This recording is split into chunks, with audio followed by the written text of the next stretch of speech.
साधना की तरफ बढ़ते हैं। आज की साधना का विषय है किस मौके की तलाश में हो।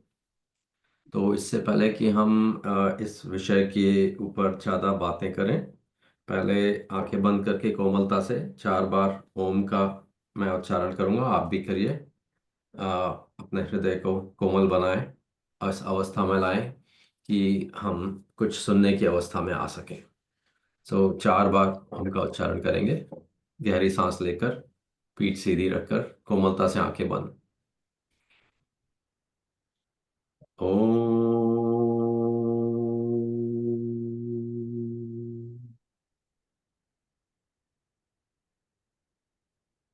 ओम।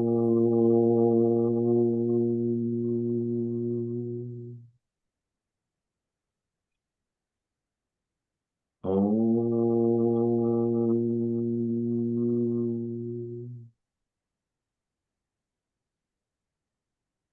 ओम।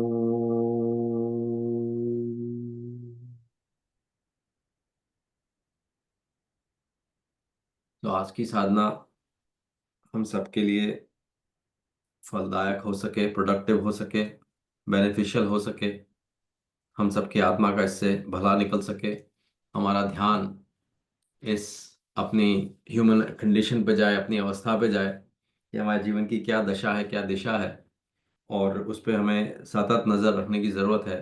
कॉन्स्टेंटली उसको ऑब्जर्व करने की ज़रूरत है कि हमारी जीवन की अवस्था क्या है और किस तरफ की ओर जा रही है, ये डायरेक्शन इसका क्या है। तो आज की साधना का विषय जो आया वो था किस मौके की तलाश में हो। इंसान तकरीबन हर अवस्था में, जब से ईगो उसके अंदर जन्म लेती है, 4 साल 5 साल का बच्चा आप समझें, तब से वो किसी न किसी मौके की तलाश में रहता है। और ये सिर्फ इंसान की ही बात नहीं है, ये करीब करीब सभी लिविंग बीइंग्स पे ये बात अप्लाई होती है। अ, पशु जगत पे, वनस्पति जगत पे, और वाकई मनुष्य जगत पे। तो वनस्पति जगत से शुरुआत हुई थी जीवन की। वनस्पति जगत में ही देखें तो बीज आप डालते हैं जमीन के अंदर, वो मौके की तलाश में रहता है। मौके की तलाश में रहता है कि कब बसंत ऋतु आए, कब पानी बरसे, कब धूप इतनी रहे, इतनी गर्मी अंदर आए कि उस मौके की तलाश में वो अपना, तब तक वो अपने अंदर अपनी जितनी जीवन की एनर्जी है वो समेट करके बीज वेट करता है। वेट करता है कि इस कि ये मौका मिले तो मैं एक प्लांट बन करके, पौधा बन करके मैं फूट निकलूं। बालकृष्ण जी, आप अपना माइक बंद कर देंगे प्लीज। Thank you. तो मौके की तलाश में ऐसा है कि वनस्पति जगत में देखिए हमने बात की, वो भी मौके की तलाश में रहते हैं। मौके की तलाश आगे भी जारी रहती है, ऐसा ही नहीं कि सिर्फ बीच के टाइम पर ही होता है। आगे भी जब जैसे समर आता है, पूरा गर्मियां हो जाती हैं, आप देखिए फल एक मौके की तलाश में रहता है कि सही मौका आएगा तब ही वो बराबर से उसका फल निकलता है। आम तभी पकता है जब बराबर से गर्मी होती है। सो जैसे हमारे यहाँ अभी स्प्रिंग चालू हो रहा है, पीछे बगीचे में इतने प्यारे प्यारे फूल सब अपने वक्त से आ रहे हैं।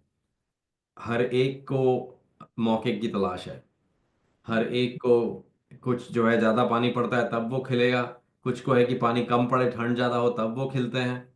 कुछ वो है कि आते हैं सिर्फ 3 दिन में जो है फूल झड़ जाएंगे। कुछ में जो आते हैं तो पूरा 3 महीने चलते हैं। तो हर एक के जीन्स में जैसे कुछ लिखा हुआ है, अपने डीएनए में उनकी कोई प्रोग्रामिंग है कि जिसके हिसाब से वो अपने अपने हिसाब से मौके की तलाश में है, जीवन जीने की तलाश में है, जीवन जीने के लिए मौके की तलाश में है। और ऐसा ही वनस्पति जगत से आगे देखें तो पशु जगत आया। पशु जगत में भी आप देखेंगे, मेरी छोटी सी, हमारा छोटा सा डॉग है, वो भी मौके की तलाश में रहती है हमेशा। लिली नाम है उसका। और खाना आपने कहीं रख करके छोड़ दिया तो बड़ी अपॉर्चुनिस्ट है, आपके पर्स में से ढूंढ करके निकाल लेगी, उसको प्रोटीन बार मिल जाएगा, उसको कुछ भी मिल जाएगा। कहीं पे भी हम घर में चीज़ जो है उसके लेवल पे छोटी सी है, उसके लेवल पे रख नहीं सकते, क्योंकि वो कॉन्स्टेंटली मौके की तलाश में रहती है कि मेरे को खाना है, बहुत फूड मोटिवेटेड है, कि जहाँ उसको जरा सी मौका मिले कि वो मैं उस पर हाथ साफ करूँ। सो और शिकार करते हैं, जो जो मांसाहारी पशु होते हैं वो शिकार करते हैं, शिकार करने की तलाश में रहते हैं। चील उड़ती रहती है, घंटों उड़ती रहती है, मौके की तलाश में रहती है कि एक जो है सामने से मेरे को चूहा या सांप जो भी है जिसको उसका आहार है, नेचुरल फूड है उसका, वो सही मौके पे सामने आए तो उसको खा के वो अपना पेट भरे। फूड चेन में जैसा चलता है, नेचर का जैसा विधि है, विधान है। सो ऐसा ही मनुष्य जगत के साथ भी है, मनुष्य भी मौके की तलाश में रहते हैं। जब से हमें ईगो आती है, हम भी बचपन से ही आगे बढ़ने की जद्दोजहद में अपने मौके की तलाश में रहते हैं। छोटे बच्चे होते हैं तब, जैसे चार, थर्ड ग्रेड फोर्थ ग्रेड का बच्चा समझ लीजिए, उसको लगता है कब मौका लगे कि मम्मी यहाँ से हटे, होमवर्क करा रही है सर पे बैठ करके, तो वो सामने से हटें तो मैं धीरे से गिल्ली डंडा खेलने भाग जाऊँ, क्रिकेट खेलने भाग जाऊँ। मैंने खुद ये किया हुआ है। तो आई एम श्योर आज की जनरेशन भी कोई बहुत अलग नहीं है इससे। वो भी अपना टाइम मिलते से ही, आजकल तो और इजी हो गया है बल्कि, कि जरा सा टाइम मिला नहीं कि आपने अपना फ़ोन निकाला और उस पे जो है आपने कुछ ना कुछ मनोरंजन आपका चालू हो गया। तो हम सारा टाइम मौके की तलाश में रहते हैं।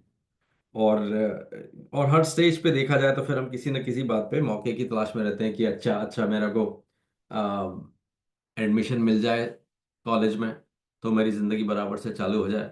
मौके की तलाश रहती है उसकी, वो मौका मिल जाए तो और, कि मेरे को नौकरी लग जाए, मेरा धंधा चालू करा दे, कोई मेरे को पैसे दे दे, मेरा सीड मनी दे दे तो मैं धंधा चालू कर लूँ। तो ये बातें हम कई बार कर चुके हैं। हम सारा टाइम किसी न किसी 99 के फेर में हैं। हम किसी तरह से इसको और मौके ढूंढते रहते हैं, और बढ़ने के रहते हैं। छोटी सी बात होगी तो उसमें, या ग्रेड जैसे कहते हैं ना बच्चों को, कि ये 80% क्यों, 85 क्यों नहीं आया, 99 आया तो 99.5 क्यों नहीं आया, यहाँ तक भी सुना है लोगों ने। 100% क्यों नहीं आया, ये आधा कहाँ घुमा दिया। ये भी कॉन्वर्सेशंस होती हैं घरों में। सो हमेशा हम मौके की तलाश में अपने आप को बेटर करने की, और ये तकरीबन हर बात में लागू होता है। हम पढ़ाई लिखाई में जब छोटे होते हैं, जब हम शादी करने जाते हैं तो चाहते हैं अच्छी से अच्छी हमको रिश्ता मिले। जब हम नौकरी के लिए जाते हैं तो हमें लगता है अच्छे से अच्छा जो हमें सैलरी मिले, पैकेज मिले हमें। गाड़ी घोड़ा लेते हैं तो ये अच्छे से अच्छा देख कर लेते हैं। हर चीज़, बेसिकली हर चीज़ में मौके की तलाश में, मौका ढूंढते रहते हैं कि अपने आप को कैसे बेटर करें। सो कुछ चीज़ें हैं जिनमें हमने इस बात पे ध्यान नहीं देते, और उसमें से सबसे बड़ा यदि हमारा देखा जाए ब्लाइंड स्पॉट जिसे कहा जाए, जैसे कार में आप सबने, ज़्यादातर लोगों ने कार चलाई होगी, नहीं चलाई होगी तो एटलीस्ट बैठे होंगे कार में। तो जब कार में आप देखते हैं तो यहाँ पे पीछे रियर व्यू मिरर्स रहते हैं, कि आप इधर लेफ्ट और राइट में देख सकते हैं कि इस लेन से और उस लेन से कोई गाड़ी आ तो नहीं रही। तो जो आप साइड मिरर्स में देखते हैं उसमें यदि गाड़ी आपके बिल्कुल ऐसे बगल में चल रही हो आ, कोई, तो वो उस मिरर में दिखती नहीं है। वो एक ब्लाइंड स्पॉट कहते हैं उसको, कि जब आपके इतने, आपकी ये गाड़ी यहाँ पे और वो इतना आपके बगल में चल रही है बिल्कुल, कि उसका जैसे बोनट आपके बिल्कुल आपकी जो खिड़की है उससे थोड़ा सा पीछे है, तो वो ब्लाइंड स्पॉट होता है वहाँ पे। तो उस पे यहाँ पे तो अब इंडिया में तो मालूम नहीं, यहाँ पे तो उसके लिए स्पेशल छोटा सा मिरर अलग से लगाते हैं। जो रेगुलर मिरर रहता है कार का, साइड व्यू मिरर, उसमें छोटा सा गोल्ड कलर का और लगाते हैं, वो खाली ब्लाइंड स्पॉट पे फोकस्ड रहता है, कि यदि वहां पे कोई गाड़ी होगी तो आपको वैसे नहीं दिखेगी, आपको मुड़ के देखना पड़ता है कि वाकई ब्लाइंड स्पॉट में कोई गाड़ी तो नहीं है। ऐसे ही वो वहां पे यदि जब छोटा सा मिरर लगाते हैं तो वो ब्लाइंड स्पॉट कवर हो जाता है, तो आपको पीछे मुड़ने की जरूरत नहीं पड़ती देखने के लिए। तो ऐसे ही हमारे ये जो मौके की तलाश में हमने अपनी पूरी जिंदगी निकाल दी अपने मटेरियलिस्टिक व्यूज में आगे से आगे बढ़ने के लिए, कि मैं अच्छी से अच्छी डिग्री ले लूँ, ज़्यादा से ज़्यादा पैसे ले लूँ, पैकेज ले लूँ, बच्चे दो पैदा कर लूँ, मैं अच्छे मोहल्ले में रह लूं, बड़ी गाड़ी ले लूं, बड़ा घर ले लूं। ये हर चीज़ के लिए मौके की तलाश करते रहे, प्रमोशन की तलाश करते रहे, नए क्लाइंट्स की तलाश करते रहे। तो हमारा एक ब्लाइंड स्पॉट है बहुत बड़ा इसमें, कि इसमें भी जैसे आप कहते हैं ना कि रियर व्यू मिरर में आप देखते हैं या साइड व्यू मिरर में आप देखते हैं, तो कौन सी गाड़ी आपको आ रही है, आपको पीछे से आपको आपको दिखता है। तो ऐसे ही आप अपने, आपके अतीत में आप पीछे आप यदि मुड़ के देखें कि क्या हो रहा है और क्या आ रहा है मेरे करीब आ रहा है जिसकी मेरे को आहट नहीं लग रही, तो वैसे ही हमारा एक ब्लाइंड स्पॉट है हमारी स्पिरिचुअल लाइफ पे, हमारे आत्मिक जीवन पे। कि ज्यादातर मनुष्यों को जो है इस बात का होशो हवास ही नहीं रहता कि शरीर से आगे भी कुछ है।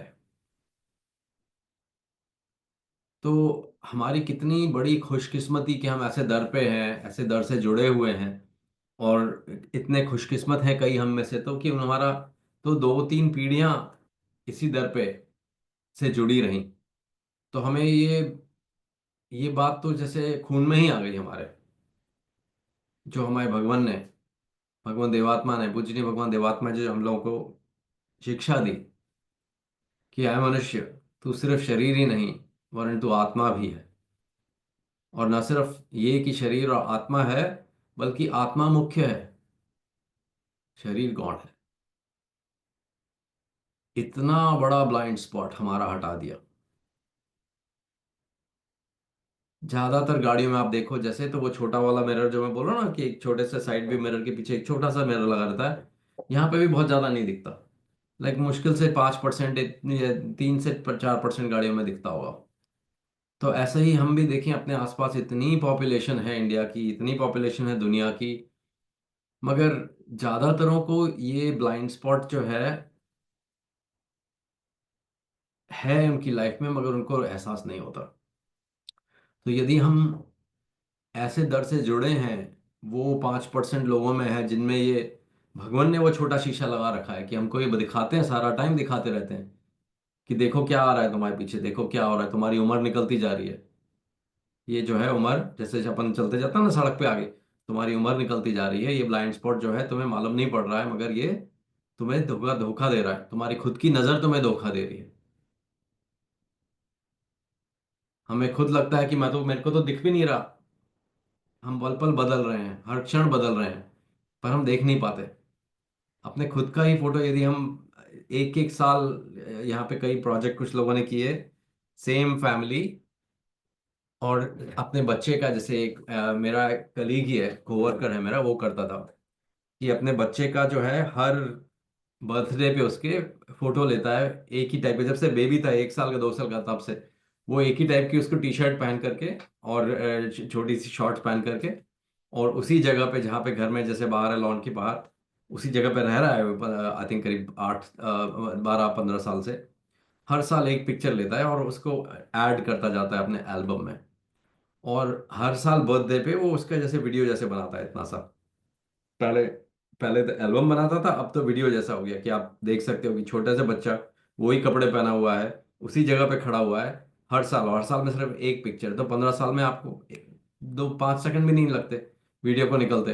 मगर आप देख सकते हो कितनी जल्दी एज, कितनी जल्दी बच्चा बड़ा होता है। जब तक बच्चा छोटा है तब तक तो हमें मालूम पड़ता है ये बात, मगर जब हम बड़े हो जाते हैं, एक बार 18-19 साल के हो गए, उसके बाद ना हाइट बढ़ती है, वेट कोई बहुत ज्यादा, कुछ लोग होते हैं जिनका ज्यादा ऊपर नीचे होता है, ज्यादातरों का तो कोई फर्क नहीं पड़ता। बाल कम हो जाते हैं, वो दिखेगा आपको कुछ टाइम के बाद, कुछ टाइम वो भी नहीं दिखेगा 30-40 साल के बाद। तो आदमी में जो है, रोज आप देखें तो चेंज बहुत धीरे धीरे धीरे जाता है। तो एक दिन से दूसरे दिन में फर्क मालूम ही नहीं पड़ता। और हम अपने, इंसान स्पेशली जो है आदतों का क्या बोलते हैं उसको, एडिक्ट है, आदतों का पुतला है। कि हर चीज हम हैबिचुअल हो जाते हैं हर चीज के। तो रोज जैसे सुबह उठ के अपनी जिंदगी चालू करते हैं, वही ब्रश किया, वही अपना बैग उठाया, नाश्ता किया, फटाफट भाग के ऑफिस गए, शाम को आए, टीवी पे बैठ गए, थोड़ी देर बच्चों से बात की, बीवी से बात करी, फिर टीवी देख करके सो गए। और बीच में जितना खाली टाइम मिला उसको हम काय से भर लेते हैं, आजकल तो सिर्फ फोन से भर लेते हैं।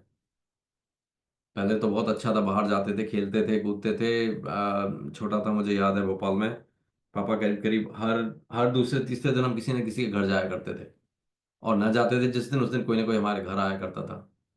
और इंडिया में तो थैंकफुली अभी भी ऐसा ही है, रोज दिन में 10 बार घंटी बजती है, कोई ना कोई आता रहता है।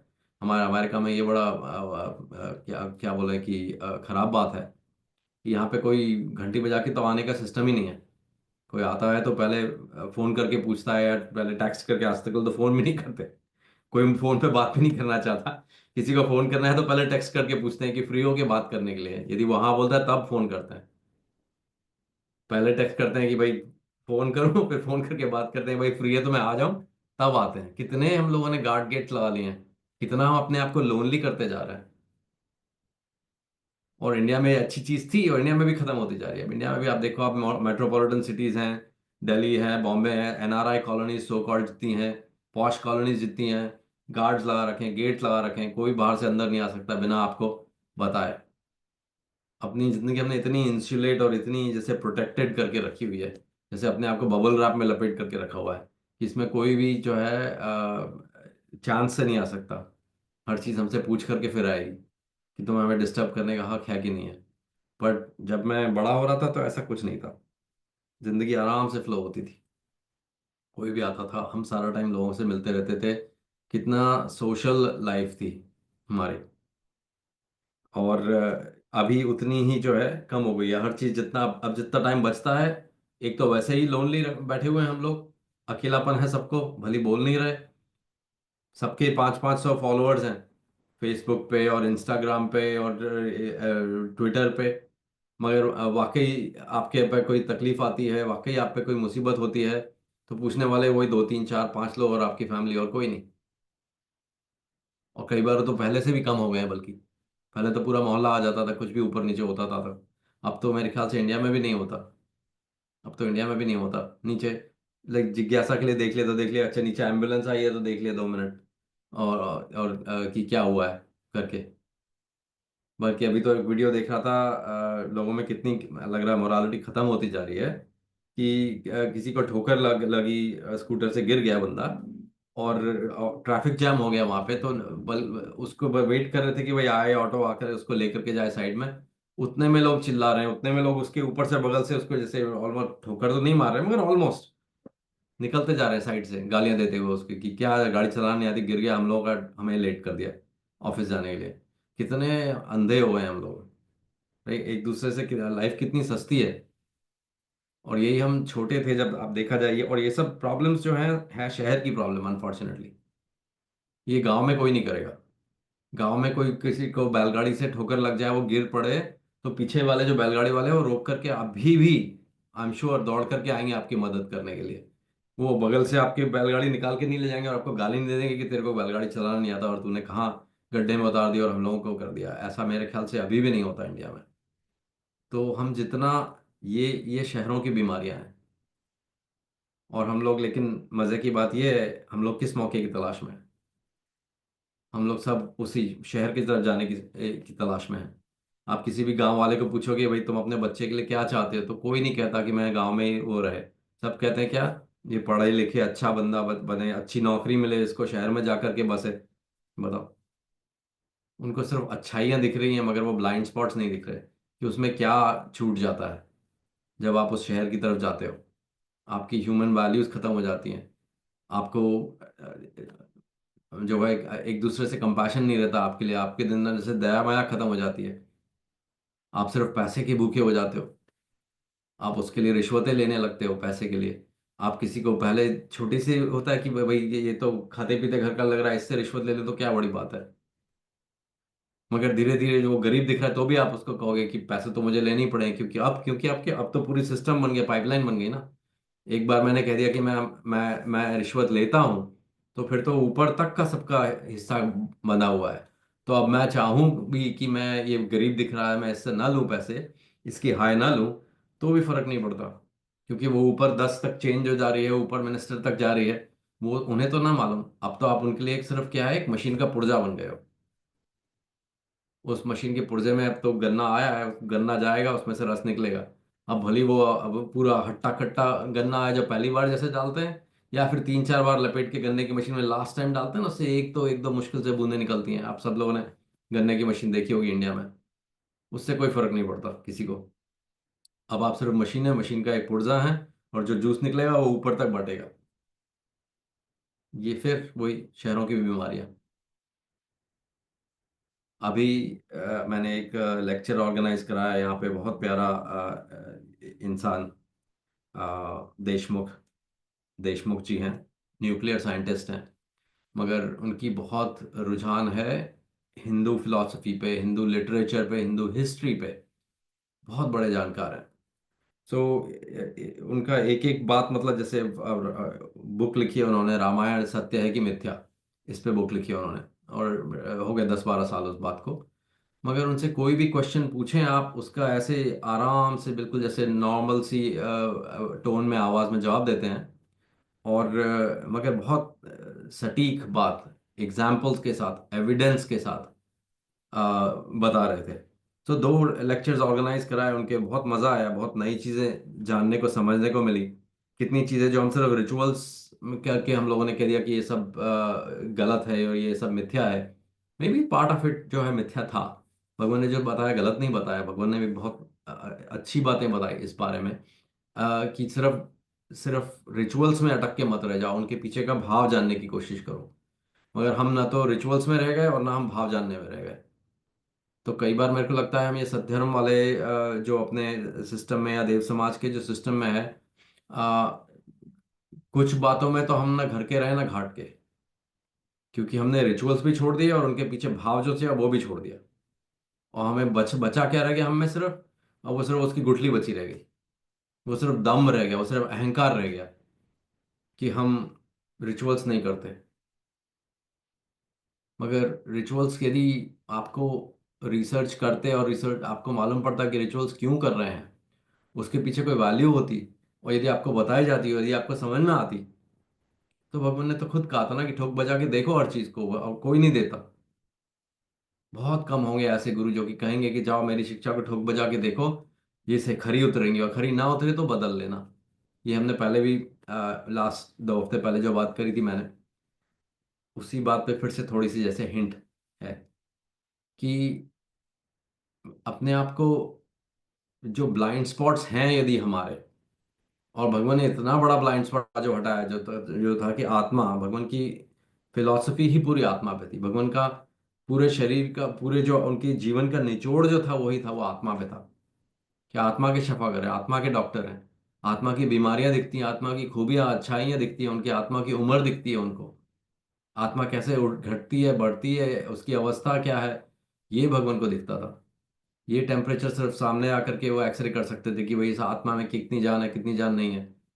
कि ये सिर्फ आत्मा तो है, लेकिन आत्मा के ऊपर जो शरीर है वो सिर्फ मौके की तलाश में है, कि मैं बड़ी घोड़ी, बड़ा घोड़ा, ये वो, उसके चक्कर में पूरी जिंदगी बर्बाद है।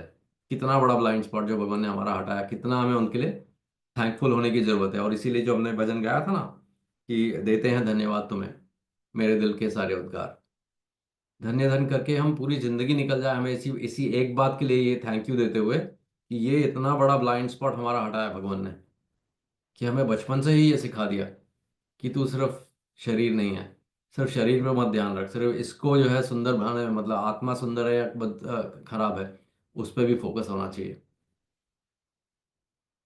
और ये हमको बचपन से ये जो ज्ञान दे दिया, या जो भी इस समाज से आकर के जुड़े बाद में, कितनी बड़ी खूबी है समाज की, कि ये बताती है कि कुछ रोग शरीर के होते हैं और कुछ रोग आत्मा के होते हैं।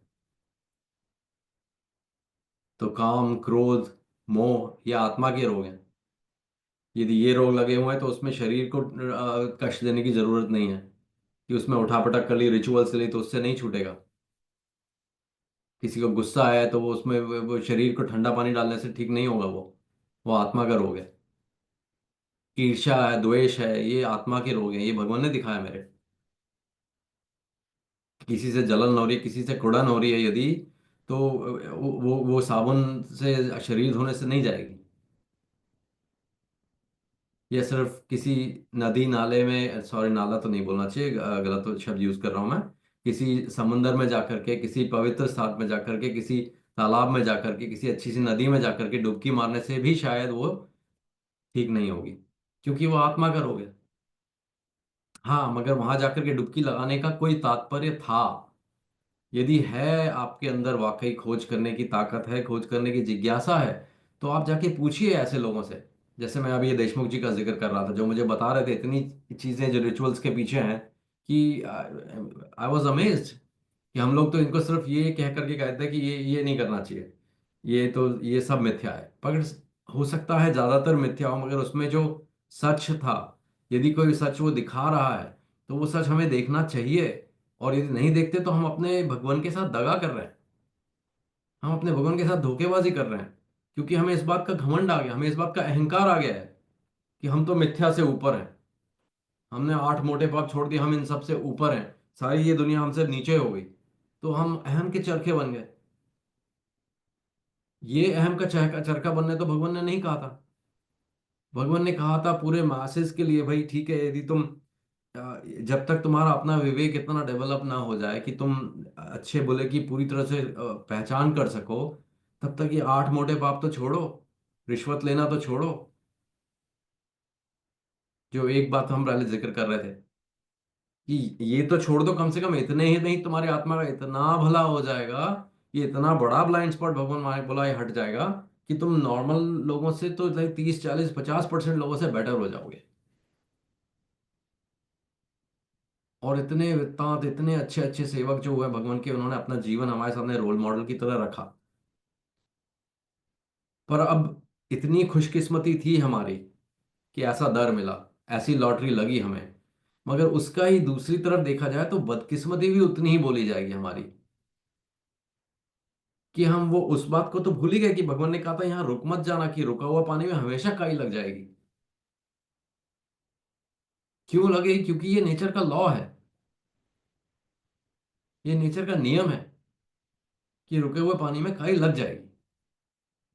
तो यदि हम भी रुके हुए पानी हो गए, तो हमारी इतनी बड़ी जो लॉटरी लगी, हम इतने जो है 40 50% ऑफ द वर्ल्ड पॉपुलेशन से बेटर स्टेट में आ गए थे, उसके बाद हमें भी काई लग रही है यदि, तो ये हमारी बदकिस्मती यदि हम उसे ठीक ना करना चाहें, कि भगवान ने एक इतना बड़ा ब्लाइंड स्पॉट हमारा हटा दिया था, मगर हम दूसरा ब्लाइंड स्पॉट पकड़ के बैठ गए। भगवान ने दिखा दिया कि आत्मा है, कितना आत्मा है और शरीर है, हमने आत्मा के रोग समझ में आ गए, हमें ये सब समझ में आ गया, बहुत अच्छी बात हो गई। मगर हमें इसी बात का घमंड आ गया अब, कि देखो हमें आत्मा के रोग दिखते हैं।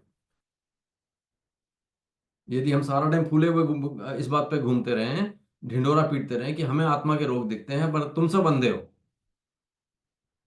सारी दुनिया अंधी है कि उसे आत्मा के रोग नहीं पता, हमें भगवान ने बता दिया कि आत्मा के रोग हैं, इसलिए मैं तुमसे ऊपर हो गया। तो ये हमारी बदकिस्मती है।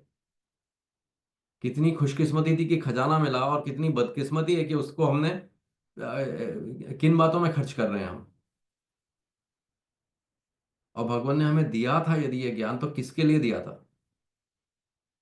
कोई बच्चा, कोई कितना समझो जद्दोजहद करके अपने जीवन भर की पूंजी कमा करके अपने बेटे बच्चों को दे करके जाता है, इनहेरिटेंस बोले जिसे, तो वो काहे को दे करके जाता है? हम सब जो है इस ज्यादातर यहाँ पे मैं देख रहा हूँ, ज्यादातरों के जो है बच्चे होंगे इस टाइम पे, सब अच्छी कमाई करना चाहते हैं, अच्छी कमाई जमा करना चाहते हैं, और बच्चों को दे करके जाना चाहते हैं कुछ, या समाज को दे करके जाना चाहते हैं। पर उसमें हमारी एक्सपेक्टेशंस क्या है? ये तो नहीं है कि बच्चे को दिया और बच्चा उस पर नागराज बन के बैठ जाए, कि ये खजाना मेरा है, किसी को हाथ ना लगाने दूंगा।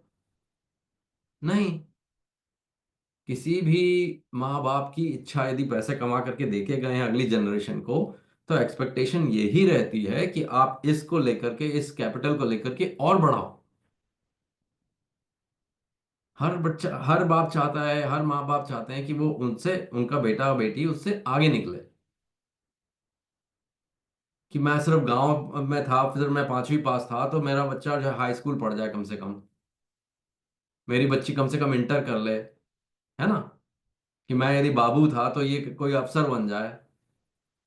मैं यदि मैं माँ यदि अफसर थी, या छोटे से उसमें अपने ये मुलाजिम थी समझो तहसील में, तो ये बच्चा आईएएस बन जाए। क्योंकि बिजनेस चलाता है तो यही होता है ना, कि मैंने बिजनेस चलाया है, मैंने सिर्फ भोपाल तक में चला दिया, ये इसको पूरे मध्य प्रदेश तक चला ले, ये इसको पूरे जो है पूरे सेंट्रल जोन तक चला ले।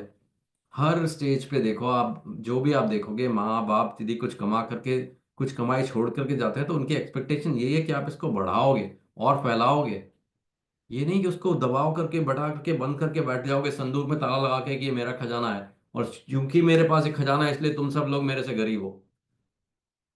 भगवान ने भी इतनी सारी स्पिरिचुअल वेल्थ दी हम लोगों को, एक एक को हम में से। जो शिक्षा उन्होंने दी, कितनी जो है तकलीफें करके, कितने बुखार में बैठ करके भगवान ने जो है देव शास्त्र लिखे, और हमको ये खजाना दे करके गए स्पिरिचुअल वेल्थ। तो इसलिए तो नहीं देकर रहे कि हम इसके ऊपर नाक जैसे बैठ फन बना के बैठ जाएं अहंकार में आकर के कि हमारे पास देखो ये खजाना है और तुम सब हमसे नीचे हो। अब कोई नहीं आ सकता हमसे, कोई टक्कर नहीं ले सकता, कोई बराबरी नहीं कर सकता हमारी। देख रहे हैं आप कितनी खुशकिस्मती और बदकिस्मती कितना साथ साथ चल रही है हमारी। मगर अच्छी बात यह है कि सब मौके की तलाश में रहते हैं, तो हमें भी इस मौके की तलाश करनी है। कि ये जो मटेरियलिस्टिक व्यूज की बात थी, ये मौके की तलाश तो हम लोग कर ही रहे हैं, सब लोग अपने आप ही कर रहे हैं। वो पापी पेट अपने आप करवा देता है। हमें उस ब्लाइंड स्पॉट को और हटाना है जो भगवान हमें एक्सपेक्टेशन हम पे रख के गए हैं। उस मौके की तलाश में रहें कि मैं कैसे जो भगवान दे के गए हैं खजाना, उसको मैं ज्यादा लोगों में फैला सकूं। उसमें क्या चेंज ला सकूं कि जिससे आज के तरीके में आज के बच्चे, आज की रीति रिवाज में पड़े हुए लोगों, आज के एग्जाम्पल्स के साथ उसको समझाने की कोशिश करें कि ज्यादा से ज्यादा लोग भगवान की शिक्षाओं से जुड़ सकें। ये भगवान का हम पे एहसान है। जो और उनकी एक्सपेक्टेशन भी है हमसे, उनकी अपेक्षा है हमसे कि तुम्हें जो इतना खजाना देके गया स्पिरिचुअल कैपिटल, इसको तुम यूज करो, इसको लेकर के तुम अपना स्पिरिचुअल बिजनेस बोलो, नौकरी बोलो, जो भी बोलो, आप इसको लेकर के और आगे फैलाओ, ज्यादा से ज्यादा लोगों को इसका बेनिफिट दें। तब तो कोई मतलब हुआ भगवान का हमारे लिए ये सब करने का। तो देशमुख जी का जो बता रहा था, उन्होंने बहुत अच्छी बात कही। वो बता रहे थे सतयुग, और सतयुग से लेकर के कलयुग तक का बता रहे थे कि कैसे। अब वो पूरे एग्जैक्ट एग्जाम्पल तो मेरे को याद नहीं है, उन्होंने मेन बात जो उन्होंने बताई वो मेरे को समझ में आई। मैथमेटिकल, वो साइंटिस्ट हैं, तो मैथमेटिकल हिसाब से बता रहे थे कि एक ग्राफ होता है जैसे कि 100% से चालू होके 0% तक जा रही है बात। तो 100% क्या है? धर्म। बोला सतयुग जब था तब 100% धर्म था। धर्म मतलब कि जो मुझे, मैं वही करता था जो मुझे औरों से अपने लिए एक्सपेक्टेशन होती थी मेरे लिए वो करेगा। मैं सामने वाले के बच्चों का वैसे ही ध्यान रखता था जैसे मैं अपने बच्चों का रखता हूँ। तो ऐसे अवस्था में जब धर्म 100% था समाज में, तो ना पुलिस की जरूरत थी, ना जज की जरूरत थी, ना हमें सेना की जरूरत थी, ना हमें घरों पे ताला लगाने की भी जरूरत थी। क्योंकि हर लोग, सब सब जो है पूरे, सबका ध्यान ऐसे ही रख रहे थे कि वो मेरा खुद का है। मैं अपने पड़ोसी का घर भी उतने ही प्यार से संभालता था जितना अपना संभालता था। तो तब सतयुग था। वहां से बोला 25 जब कम हुआ, 100% धर्म से लेके 75% तक आ गया, तब जो है द्वापर चालू हुआ। उसके बाद और करते हुए ऐसे ही, तो जब 50%, सॉरी 25-50% धर्म से लेके 25% तक हुआ, तो वो त्रेता था। शायद मैं उल्टा बोल रहा हूँ, पूरे से मेरे को ठीक से याद नहीं है। मगर और उसके बाद जो है 25% धर्म बचा जब समाज में, कि 75% लोग जो है वो थोड़ा थोड़ा चोरी चकारी करने लगे, जो है ईर्ष्या द्वेष घृणा करने लगे, जो उनमें बेसिकली अधर्म आता गया, जो रिश्वतें लेने लगे, जो लोगों को दबाने लगे, जो लोगों की प्रॉपर्टी हरने लगे। वहां से जो है कलयुग की शुरुआत हुई। कल यानी कि मशीन युग, जो अब नाम जिसमें आप जी रहे हैं, जिसे सपोजिटली जिसे कलयुग कहते हैं। 25% धर्म था समाज में, उससे हम 0% तक जा रहे हैं। जब 0% पे आ जाएगा, जब जब को धर्म का नामो निशान नहीं रहेगा, तब जो है प्रलय होगी, या जिस भी तरह से आप बोलो, तब हो सकता है जैसे डायनासोर्स के टाइम पे हुआ, कोई एस्टेरॉयड आकर के इंडिया अपना ये अर्थ से टकरा सकता है जिससे कि प्रलय आ जाए। न्यूक्लियर एक्सप्लोजन हो सकता है, थर्ड वर्ल्ड वॉर हो सकता है, कुछ भी आप जो भी समझो। पर जो लिखा हुआ है धर्म ग्रंथों में, जो वो समझा रहे थे कि यदा यदा ही धर्मस्य ग्लानिर्भवति भारत, तो वो कह रहे थे कि जब जब भगवान बोले या जो भी बोले, जो जो सोर्स एनर्जी बोले, नेचर बोले, वो बोले जब इतना अधर्म हो जाएगा दुनिया में कि 0% हो जाए, धर्म धर्म कोई भरने वाला बचे ही नहीं, तब जो है वापस से साइकिल शुरू होती है, प्रलय होती है और फिर से चालू होती है। जैसे आप किसी जंगल में देखते हैं तो छोटी छोटी आग अपने आप जंगल में लगती रहती हैं बिजली गिरने से और किसी बात से। और वापस पूरा जमीन, जितने छोटा छोटा जो है जमीन, क्या बोलते हैं उसको, झाड़ झंखाड़ है, छोटा सा ब्रशेज है, वो सब जल के काले खत्म हो जाते हैं। और उससे फिर नई बीज की उत्पत्ति होती है, फिर नया जीवन चालू होता है। तो इस साइकिल के बारे में बता रहे थे। अब ये मेरे लिए जो है नई नॉलेज थी। और अब 100% सच है या नहीं है ये मैं नहीं जानता, क्योंकि मैंने तो रिसर्च की नहीं, रिसर्च उन्होंने की है। मगर हाँ, इतना है कि मेरे लॉजिकल हिसाब से, तर्क के हिसाब से जो वो बोल रहे हैं वो बात ठीक लगती, वो बात जो है समझ में आती है, लॉजिकल लगती है। तो आज के हिसाब से, आज के परिप्रेक्ष्य में अपने बच्चे को यदि समझाने जाऊंगा कि देखो 100% धर्म और 0% धर्म में क्यों हम कह रहे हैं कि आज कलयुग है और पहले क्या था, वो समझाना किसी को आसान है और समझना किसी के लिए भी आसान है। तो यदि ऐसे एग्जाम्पल्स हमारे सामने आते हैं तो हमें ऐसे मौकों की तलाश में रहना चाहिए कि इसमें क्या अच्छी बात है जो कि मेरे भगवान की शिक्षाओं के साथ मेल खाती है, या मेरी भगवान की शिक्षाओं में क्या ऐसा है जिसको मैं थोड़ा सा भी इधर उधर चेंज कर दूं तो ये चीज उसमें समा सकती है। और समा सकती है तो सामने वाला को क्या है कि कड़वी बात हजम करना मुश्किल है, कड़वी कुनैन खाना मुश्किल है। हम लोग कड़वी जो आप खाते हैं, सैराडॉन खाते हैं, दवाइयाँ खाते हैं, यहाँ पे उसके ऊपर शुगर की कोटिंग चढ़ी होती है हल्की सी, है ना, दवाई के ऊपर, क्योंकि आप उसके चक्कर में दवाई खा लेते हो। तो भगवान की शिक्षाएं भी कई बार ऐसी हैं कि सिर्फ कड़वी गोली है। और कड़वी गोली को निगलने के लिए कई बार आप उसको आज के एग्जाम्पल्स में, आज की रिवाजों में आप ढाल करके उसको थोड़ा सा शुगर कोटिंग करके आप बोलेंगे तो बहुत ज्यादा लोग इससे जो है प्रभावित होते हैं, आसानी से ले सकते हैं, इस बात को हजम कर सकते हैं। और ऐसा करने से ये नहीं है कि हमने अपना जो है दवाई को डाइल्यूट कर दिया। भगवान की शिक्षाएं तो भगवान की शिक्षाएं हैं, ठोकी बजाई हुई है, सत्य हैं। मगर हाँ, यदि हम सिर्फ बोलेंगे कि कड़वी दवाई लेना ही एक ही तरीका है, यदि भगवान से जुड़ने का, तो संख्या कभी भी एक छोटे से जो है अधिकारी आत्माओं के दल से आगे जाएगी नहीं। क्योंकि ऐसे लोग इन जनरल आपको बहुत कम मिलेंगे जो कि सर कड़वी गोली लेने में ही खुश हों। ज्यादातर लोगों को किसी न किसी तरह से आज के परिप्रेक्ष्य में, आज की रिवाजों के हिसाब से, आज के एग्जाम्पल्स देख करके आपको बात समझानी पड़ेगी, उनसे रिलेटेबल करना पड़ेगा। और जो चीजें यदि काई लग गई है आपकी कुछ आपकी शिक्षाओं में भी, तो उसको देख करके चेंज करने की जरूरत है। और यदि हम नहीं कर रहे हैं तो हम वाकई भगवान के साथ दगाबाजी कर रहे हैं। वो यदि हम वाकई अहंकार में आकर के बैठ गए लकीर के फकीर बन के कि जो लिखा है वही सच है, तो हम में और फिर फर्क क्या रह गया? फिर हम भी तो वही हो गए कि काई लगे पानी को भी हम कह रहे हैं कि ये गंगा जल से पवित्र है, इससे पवित्र कुछ हो ही नहीं सकता।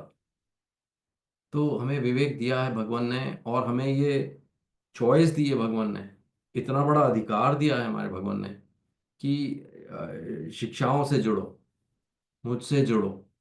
सिर्फ सिर्फ इसको एक रिचुअल ना बना डालो कि जो लिखा है वही सच है, और इसमें रत्ती भर का भी इधर उधर नहीं हो सकता। नहीं हो सकता है, खुद कह के गए भगवान, हो सकता है। तो हमें अपना विवेक का इस्तेमाल करने का बोल करके गए हैं, हमें हम पे ये जिम्मेदारी डाल करके गए हैं। जो स्पिरिचुअल कैपिटल हमको कैपिटल जैसे देके जाता है ना माँ बाप अपने बच्चों को, वैसे ही वो हमें दे करके गए हैं। ये उनकी धरोहर है, हमें उनकी धरोहर ना हमें संभालना है, बल्कि इसे और आगे ले जाना है, ज़्यादा से ज़्यादा लोगों तक इसे फैलाना है, ज़्यादा से ज़्यादा लोगों तक इसको जोड़ना है इससे। तब तो कोई मज़ा हुआ, तब तो हमारी इस खुशकिस्मती का कुछ मतलब निकला। और इसीलिए जो बात वापस आ जाती है फिर पहले भजन पे, जब हमने चालू किया था, मार्मिक सा हृदय को छूता हुआ वचन जो था कि कितने अवसर, कितनी घड़ियां, कितना समय गुजार दिया।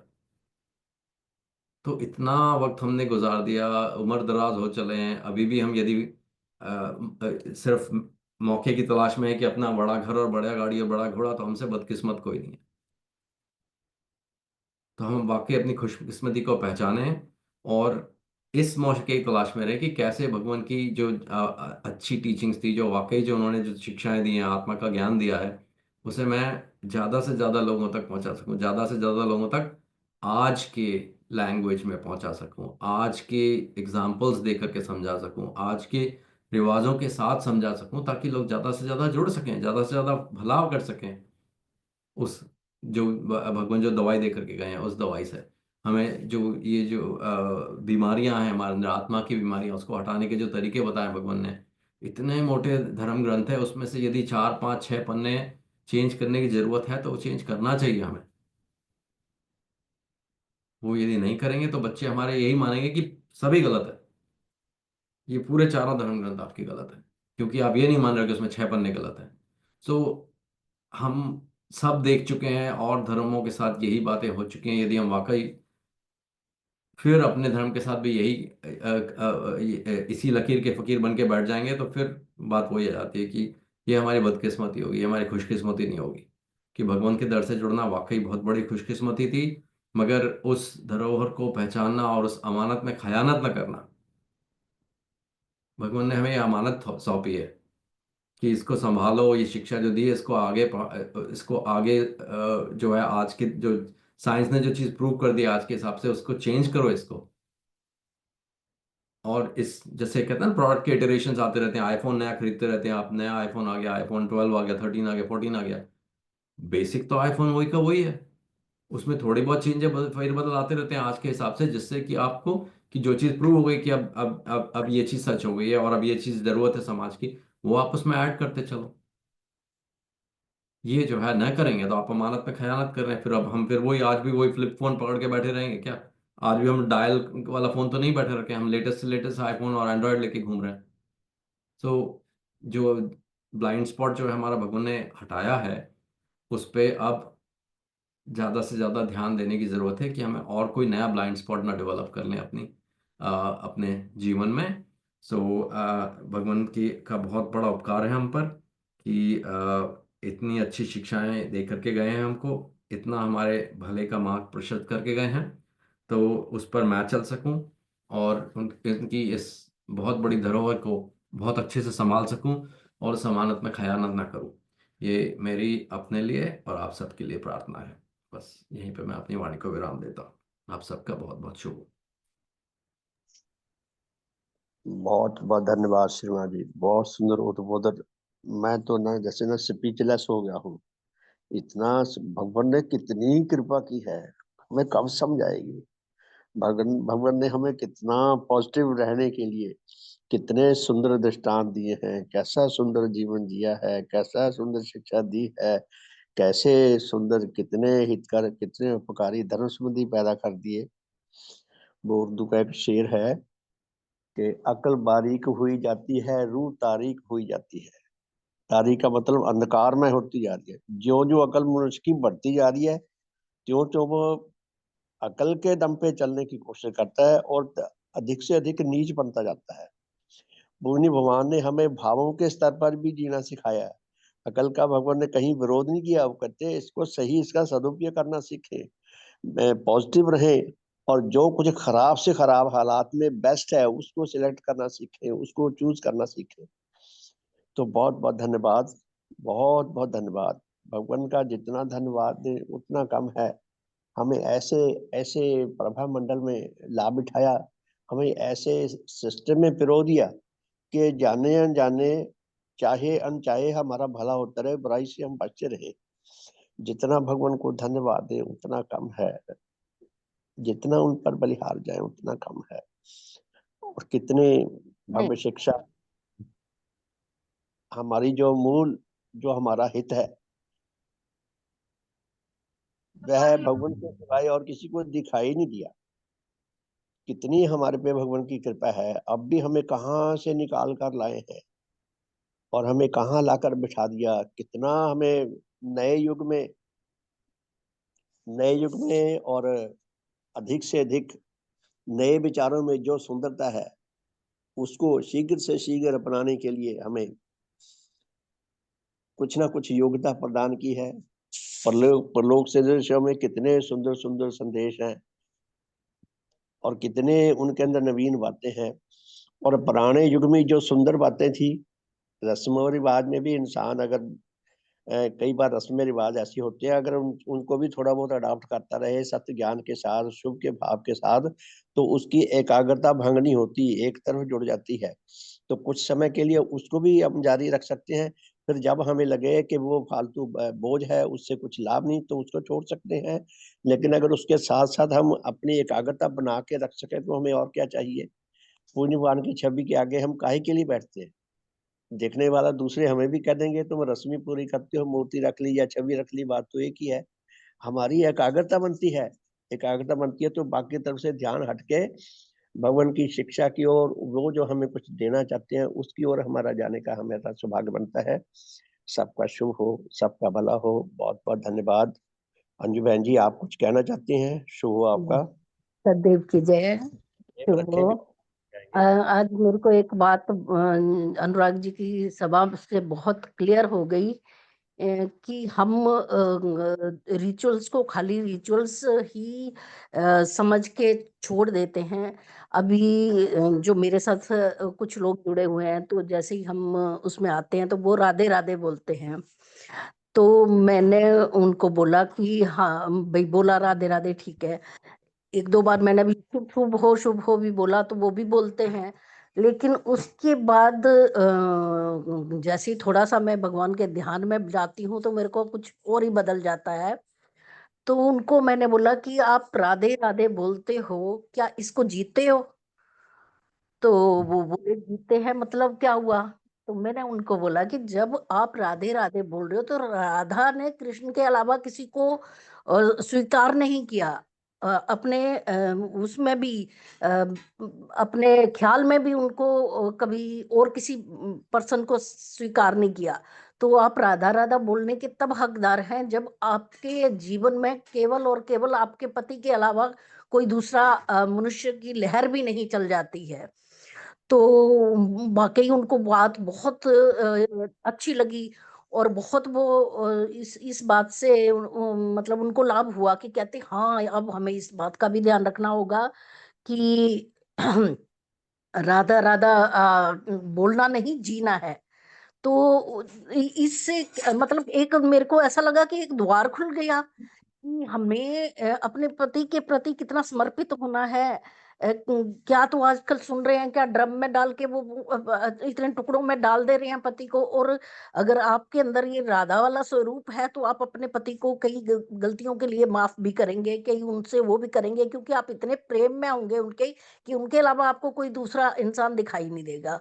तो आप पतिव्रता जिसको बोलते हैं वो उस स्वरूप में आ जाएंगे। तो इस चीज को मेरे को पहले तो लग रहा था कि मैंने पता नहीं कुछ क्या गलत तो नहीं कह दिया, लेकिन अभी अनुराग जी की उसमें आके कि हमें इन चीजों को भी गहराई से सोचना और देखना चाहिए, तो मुझे ये बात एकदम ध्यान में आ गई। तो धन्यवाद अनुराग जी आपका। सच में हमें इस तरफ भी ध्यान देना होगा कि हम उसको खाली मिथ्या बोल के छोड़ ना दें। उसके ऊपर गहन चिंतन करेंगे तो कुछ ना कुछ उसमें से भी निकल के आएगा। धन्यवाद आपका। तो शुभ हो, बहुत अच्छी बहुत बहुत बात धन्यवाद। वाकई। मोतीलाल जी, शुभ शुभ हो। देव की जय। शुभ हो। अनुराग जी की आज की सभा से बहुत सारी चीजें, जैसे अभी अंजू बहन जी ने बताई, श्रीमान जी आपने भी बोला, बहुत सारी चीजें क्लियर हुई कि हमको हर चीज को समझना चाहिए कि हम ये पहले क्यों करते थे। आज भी कई बार जो है पढ़ने सुनने में आता है कि शीतला माता की पूजा करके ठंडी रोटी बना के रखते हैं जो दूसरे दिन खाते हैं, तो उसके पीछे भी कुछ तो होगा, लेकिन अब हम समझना नहीं चाहते हैं। इसलिए किताब ये ठंडी और बासी रोटी हम क्यों खाएं। आज की सभा से इतना तो समझ में आया कि उसके पीछे जाके समझो, अगर सही लगता है तो अपनाओ, नहीं तो उसको वहीं छोड़ दीजिए। और भगवान की शिक्षाएं भी यही हैं हमारे लिए कि हर चीज को परखो। हम जाते हैं बाजार में सोना लेने तो 10 बार परखते हैं कि इसमें जो है कुछ रत्ती भर झूठ तो नहीं मिला हुआ है, असली सोना ले रहे हैं। तो भगवान का भी ऐसा ही कहना था, हम ये सब समझ सकें। और हम कई बार शुभकामना करते हैं तो वो अक्सर साधन में सुनाई देता है कि भावों से करो। तो किसी का बर्थडे होता है तो हम विश कर देते हैं हैप्पी बर्थडे, वो एक रिचुअल हो गया, फॉर्मेलिटी हो गई। तो वो भी भावों से अगर हम कहेंगे तो वो भाव वहां जाके असर करेंगे। बहुत बहुत धन्यवाद। शुभ हो। शुभ शुभ हो, बहुत बहुत धन्यवाद जी। अभी 2-3 दिन पहले मुझे एक वीडियो देखी मैंने, कोई आधे मिनट की, उसमें दिया था। 1 मिनट में जी, 1 मिनट। तो उस वीडियो में मैंने देखा कि उसमें उसने बताया, वीडियो बनाने वाले ने, कि यदि किसी को नींद ना आती हो रात को, ये तो हमने सुना, वो कहते हैं वो बोरिंग पुस्तक जो है पढ़नी शुरू कर दो जो बोर करती हो, तो उसमें ध्यान नहीं जाएगा तो नींद आके घेरने लगेगी। और एक ने ये फार्मूला बताया कि आप आंखें बंद करके बिल्कुल शांत होकर उल्टी गिनती करनी शुरू कर दो। 100 से लेकर 1 तक आ जाओ, उल्टी गिनती। बिल्कुल धीरे धीरे धीरे धीरे आपको नींद आ जाएगी। और जिसने को तर्क करना वो कह देगा गिनती के साथ नींद का क्या संबंध है, वो उल्टे पुल्टे भी चल सकते हैं। तो अगर कोई अच्छा सुजेशन मिलता है, हम उसका ध्यान से उसके ऊपर विचार करके एक्सपेरिमेंट के तौर पर तो कर ही सकते हैं। अगर हमारा पे ऊपर कोई साइड इफेक्ट ना होता हो तो वो चीज हमें बहुत हमारा हित हो सकता है, जो हमने अपनी अज्ञानता में उसको एकदम स्ट्रेट वे इग्नोर करके उस लाभ से वंचित हो गए। तो शुभ हो भला हो अशोक जी, शुभ हो आपका। शुभ हो, सबका शुभ हो। मेरे को आज एक ये बात बहुत अच्छी तरह क्लियर हुई, जैसे मेरे घर वाले सारे दूसरे हैं, तो मेरे को ये उनको बताने के लिए ये बात क्लियर हुई है कि बच्चों को क्या देना है आगे। वो बात सबका शुभ हो भेजने की जगह ये भेजनी कि सब जानते तो हैं, परंतु इस बात को मैंने भगवान के लिए क्या विरासत को आगे, मैंने अपने जीवन से क्या निकालना है और उन्होंने क्या देना है। धन्यवाद भाई, बहुत बहुत शुभ हो आपका। अनुराग भाई शुभ हो, बहुत सारा शुभ हो। बहुत बहुत धन्यवाद, बहुत बहुत धन्यवाद। समय काफी हो गया, शुभकामना कर लें, उसके बाद आज के साधन को विराम देंगे।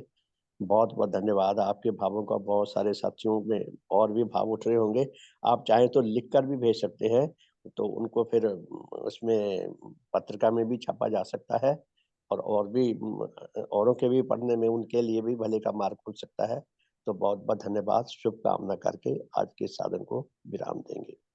हे परम पूजनीय सतदेव श्री देव गुरु बंदन, आप अद्वितीय धर्म जगत के, अद्वितीय धर्म भवन के अद्वितीय शिल्पी हैं। भगवान, आपने ऐसे धर्म भवन का निर्माण किया है जिसकी निर्माण तिथि तो है, जिसकी विनष्ट होने की कोई तिथि नहीं है। आपके द्वारा निर्मित यह धर्म भवन नेचर की आत्मा है, विकास क्रम का मूर्त रूप है। विश्व में जितने भी सच्चे धर्माकांक्षी आत्मा है, सच्चे धर्म जिज्ञासु आत्मा है, सच्चे अधिकारी आत्मा है, उन सबके लिए अति सुंदर, अति हितकर, अति कल्याणकारी उच्च जीवन रस प्रदान करने वाला, हमारे धर्म मार्ग को दिखाने वाला, उस धर्म मार्ग पर चलने के लिए आध्यात्मिक बल प्रदान करने वाला स्थायी आश्रय स्थल है। भगवान, आपने अपने इस धर्म भवन में, अपने इस धर्म जगत में हमें प्रविष्टि प्रदान करके, हमें ग्रहण करके हम पर बहुत कृपा की है, हम पर बहुत एहसान किया है, हम पर बहुत करुणा की है। आपको जितना धन्यवाद दें उतना कम है, आप पर जितना बलिहार जाए उतना कम है। हे सतगुरु, हे भगवान, आप धन्य है, आप धन्य है, आप धन्य है, आप धन्य है। हे दाता, आपका शुभ हो, आपका हित हो, आपका मंगल हो, आपका कल्याण हो। सतगुरु, आपका सदा सदा शुभ हो। आपके परम श्रद्धेय माता पिता, दादा दादी, नाना नानी तथा अन्य सब महान पूर्वजों का शुभ हो। आपके सब वंशीजनों का, आपके सब संसारी संबंधियों का, आपके सेवक सेवकाओं का, आपके श्रद्धावानों का, आपके अनुयायियों का, आपके विश्वासियों का, आपके अनुरागियों का, हमारे इस लोकवासी तथा पुलोकवासी सब धर्म साथियों का, उन सबके पूर्वजों का, उन सबके वंशीजनों का, उन सबके संसारी संबंधियों का, उन सबके दोस्तों मित्रों शुभचिंतकों का, सबका भला हो, सबका शुभ हो। हे सतगुरु, हमारे श्रद्धेय माता पिता, दादा दादी, नाना नानी तथा अन्य सब पूर्वजों का, हमारे इस लोकवासी तथा परलोकवासी सब भाई बहनों का, उनके परिवारों का, उनके बच्चों का, उनके नाती पोतों का, हमारे सब वंशीजनों का, हमारे सब संसारी संबंधियों का, मनुष्य जगत का, पशु जगत का, वनस्पति जगत का, भौतिक जगत का, सबका भला हो, सबका शुभ हो, सबका मंगल हो, सबका कल्याण हो। हे भगवान, विश्व में जहाँ जहाँ कहीं अधिकारी आत्मा वर्तमान है, उन सब तक आपके देव प्रभाव किसी विधि से शीघ्र पहुंच सके, उन सबके भले का मार्ग भी प्रशस्त हो सके। हमारे धर्म स्पंदियों की गणना में अधिक से अधिक वृद्धि हो। सारे मनुष्य जगत को आपके विज्ञान मूलक धर्म की छत्र छाया में आकर जीवन व्यतीत करने का, सच्चा आत्म कल्याण लाभ करने का सौभाग्य प्राप्त हो सके। आपकी महान संस्था में आकर उनको सेवारत होने का, अपने मनुष्य जीवन को सफल करने का, सार्थक करने का, सच्चा आत्म कल्याण लाभ करने का, आपकी अद्वितीय महिमा को लाभ करके सारे संसार में से फैलाकर आपकी प्रसन्नता लाभ करने का सौभाग्य प्राप्त हो सके। हे दाता, हे भगवान, काश नेचर में कोई ऐसी विधि विकसित हो सके जिससे अनधिकारी आत्मा भी अधिकारी बन सके। सबका शुभ हो, सबका भला हो, सबका मंगल हो, सबका कल्याण हो। भगवान देवात्मा की जय। भगवान देवात्मा की जय। भगवान देवात्मा की जय। भगवान देवात्मा की जय।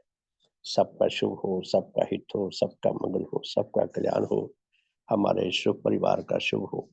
सब मिलकर शुभ कामना किया करें, अकेले के लिए शुभ कामना किया करें, जैसी व्यवस्था शुभ कामना किया करें दिल से, कि सारे मनुष्य जगत को इस धर्म यात्रा में जुटकर सच्चा आत्म कल्याण लाभ करने का सौभाग्य मिले।